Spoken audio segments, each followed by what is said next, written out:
রাষ্ট্রীয় দায়িত্ব পালন ও রাষ্ট্রের কল্যাণে সম্পূর্ণভাবে দলনিরপেক্ষভাবে কাজ করবেন বলে জানিয়েছেন রাষ্ট্রপতি মির্জা ফখরুল ইসলাম আলমগীর।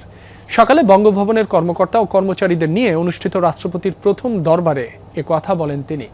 রাষ্ট্রপতি বলেন, রাষ্ট্রপতির দায়িত্ব গ্রহণের আগে দল, সংসদ ও মন্ত্রিপরিষদ থেকে পদত্যাগ করা হয়েছে, তাই দলনিরপেক্ষভাবে দায়িত্ব পালন করার কথা বলেন তিনি। আরও বলেন, রাষ্ট্রপতি হিসেবে দায়িত্ব পালনের পর কারো প্রতি কোনো রাগ অনুরাগ থাকবে না।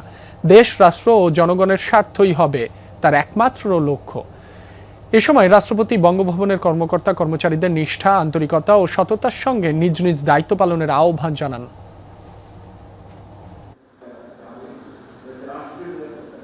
যেদিন আমার নির্বাচন হয় সেই নির্বাচনের দিনই আমি কিন্তু 3টে পদত্যাগপত্র পেশ করে এসেছি আমাদের প্রধানমন্ত্রী ও স্পিকারের কাছে। আমি এখন সম্পূর্ণভাবে একজন দল নিরপেক্ষ মানুষ এবং আমার রাষ্ট্রপতি হিসেবে দায়িত্ব গ্রহণ করার পরে আমি সব কিছুর রাজনীতির ঊর্ধ্বে আমি থাকবো বলেই আমি শপথ নিয়েছি।